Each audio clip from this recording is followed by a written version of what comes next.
आजकल के समय में कुछ लोगों के द्वारा कर्ण को बहुत कमजोर समझा जाता है और कर्ण कितने शक्तिशाली योद्धा थे वे लोग ये सब बिल्कुल नहीं कहना चाहते हैं।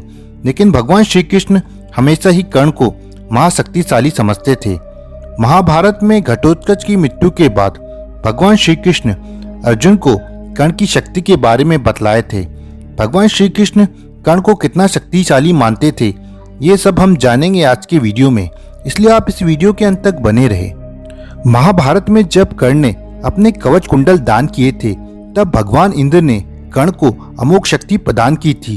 कर्ण ने घटोत्कच के कारण उस पर वो शक्ति चलाने पे विवश हो गए थे।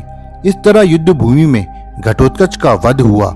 जब घटोत्कच का वध हुआ तब सभी पांडव अत्यंत दुखी थे, लेकिन तब भगवान श्री कृष्ण प्रसन्नता से नाच रहे थे।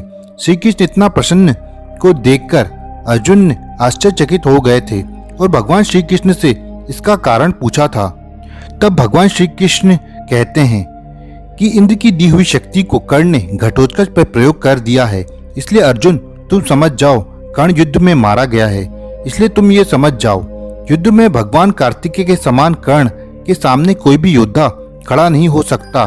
सौभाग्य की बात यह है कि कर्ण के कवच कुंडल देवराज इंद्र द्वारा छीन लिए गए हैं और उसकी अमोघ शक्ति घटोत्कच पे प्रयोग होकर नष्ट हो गई है।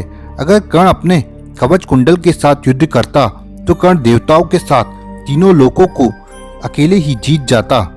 वरुण, गंधर्व, कुबेर और यमराज मिलकर भी उसका सामना नहीं कर पाते। तुम गांडे उठाकर और मैं सुदर्शन चक्र लेकर दोनों एक साथ जाकर भी कवच कुंडल युक्त कर्ण को युद्ध में परास्त नहीं कर पाते।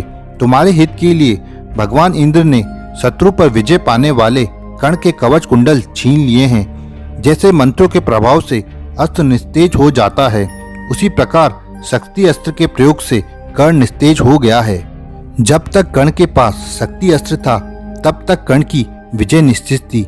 बिना शक्ति अस्त्र के बिना इस युद्ध में किए कर्ण को तुम्हारे सिवा कोई नहीं मार सकता। कर्ण ब्राह्मणों को सम्मान देने वाला, गरीबों को दान देने वाला और पुण्य करने वाला है, इसलिए कर्ण को धर्मात्मा कहा जाता है। महावीर कर्ण एक कुशल योद्धा है। उसका धनुष हमेशा युद्ध के लिए तैयार रहता है। वो हमेशा युद्ध में सिंह की भांति गर्जना करता है। जैसे मदमस्त हाथी सभी जगह नाश करता है, वैसे ही कर्ण अपने पराक्रम से सभी वीर योद्धाओं को परास्त करता है।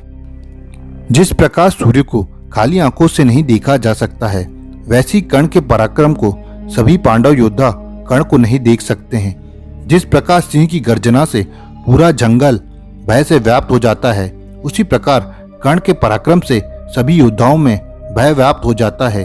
हे अर्जुन, मैं तुम्हारे साथ हूँ, इसलिए धर्म तुम्हारे पक्ष में है, इसलिए युद्ध में तुम्हारी विजय निश्चित ही होगी। तो दोस्तों, आपको कैसी लगी ये वीडियो आप कमेंट बॉक्स में कमेंट करें और हमारे चैनल को सब्सक्राइब करें।